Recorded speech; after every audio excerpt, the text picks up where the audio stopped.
Good morning. Thank you for coming. My name is Staff Sergeant Martin Chivetta of the Calgary Police Service Homicide Unit. Everyone should have received a media release. I will say a few words, and then I will be able to answer any questions. The Calgary Police Service Homicide Unit continues to investigate the death of an innocent business owner who was killed this weekend. Here are the details that we have so far. On Saturday, March 14th, at approximately 3 a.m., a business owner responded to a break-and-enter at his business located in the community of Spruce Cliff. Police attended the scene and searched the business before clearing the location and returning the property back to the victim. The victim then remained in the parking lot waiting for his business to be secured until approximately 6 a.m. when at least 3 offenders returned to the store. The suspects became involved in an altercation with the business owner, and during this altercation, the victim suffered fatal injuries. It is believed that the offenders were attempting to gain access to the adjoining cannabis store through the victim's business. Following an autopsy yesterday, the victim has been identified as Christoph Herblin, 56 years, of Calgary. Investigators previously asked for public assistance to locate the victim's Dodge Caliber. With assistance from the RCMP, the vehicle was located on Sunday night, and one man was taken into custody. He has since been released. Police are asking anyone with information to come forward. Anyone with information about this incident or any cannabis store break-and-enters in the last month are asked to contact police by calling the non-emergency number at 403-266-1234, the homicide tip line at 403-428-8877, and tips can also be submitted through Crime Stoppers. In addition, investigators are asking anyone who was driving westbound on Bow Trail in the 3800 block of Bow Trail between the hours of 6 a.m. and 6:30 on Saturday, March 14th, to review their dash cam and provide any information to police. I'll now be available for any questions.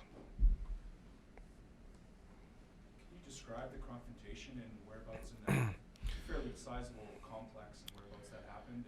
Sure. The confrontation occurred in the parking lot at the east end of the strip mall. The fatal confrontation, occurred in the parking lot. Our victim was able to make it to a gas station where he was asked for emergency medical services, and unfortunately he succumbed to his injuries. Is there any indication why they would have been there and then left and then come back a second time?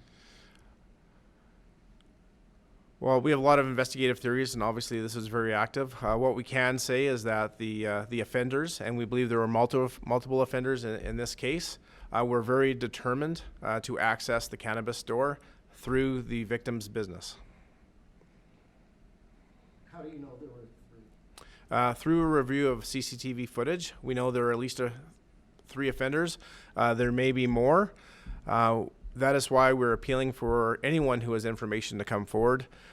In any of these events where there's multiple people involved, everyone has different roles and responsibilities and levels of culpability. So we would ask anyone who has information to contact police, including those involved. Have there been other break-ins at marijuana stores? Yes, there have been a number of break-ins at cannabis stores, and in this particular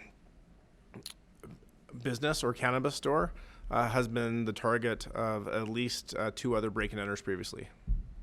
That specific store? Yes. And other stores around town? Approximately 20, as far as I'm aware of, in the last year. All at night? I have to look at the exact hours, but what I can tell you is that all those investigations remain active, and the break-and-enter unit, as well as homicide, are combing through each of those previous files to look for any consistencies or common suspects. When it comes to the picked up black vehicle, were you able to find out where the guy who was in the black vehicle had found it? The vehicle that we were looking for, the Dodge Caliber, was traffic stopped by the RCMP in Saskatchewan. One of the occupants was taken into custody. That person has subsequently been released. So right now, we do not know if the offenders responsible for this homicide are still local or they have fled the jurisdiction. Can you go into further detail about how the confrontation occurred? Was the victim sort of sitting, waiting in his car for his business to be secured, and then confronted these people when he saw what was going on, or did they approach him? Or? Because this is a very active investigation and very fresh, I can't get into that level of detail. But what I can say is that the offenders were very motivated to access the victim's business in order to access the cannabis shop. It is a very tragic and senseless death we're talking about. Those details that you're asking will come out, possibly when charges have been laid. But until that time, this is very much an active investigation. It's not unusual for business owners to go out when there's been an alarm, and I imagine this is a private alarm. It's not unusual for guys to go and do this and sit behind a business as they wait for this. Absolutely, this is very common. This is a daily occurrence that's being played out probably multiple times in our community. Police and business owners responding to an alarm, the police clearing the premise to make sure it's safe. Conducting an investigation, and then turning the property back over to the business owner or the property owner. This is obviously a rare occurrence, and this is an extremely tragic and senseless murder in our community. How can business owners do things a little bit safer? Obviously, they can only do their best, but you have any suggestions? Well, every district does have a community resource officer who has training in relation to environmental design and protection. I would encourage business owners to do that. In this particular event, the business owner did everything correct. And that's what makes this so tragic. We have an innocent person whose life was taken because we have offenders who are very motivated to access the cannabis shop.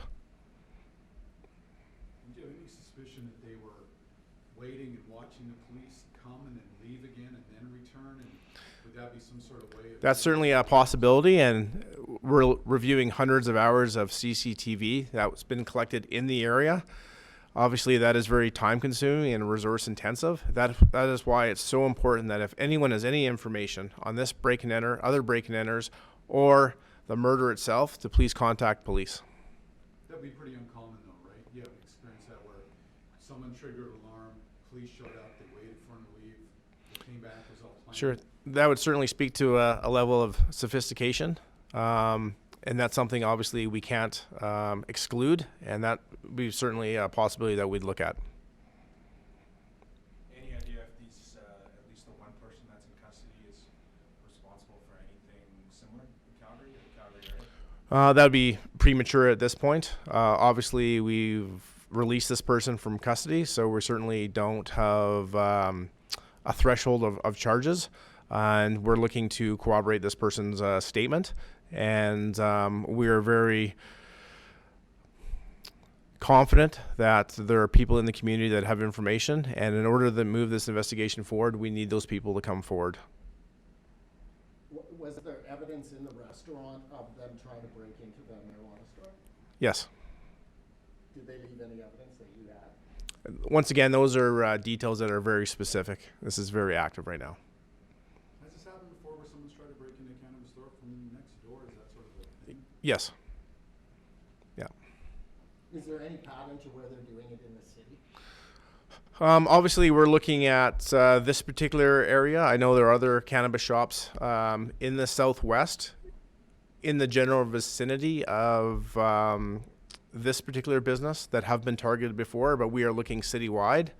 And of course, we may expand our search provincially, but right now we're looking at Calgary. Any other questions? Thank you. Thank you. Thank you. Thank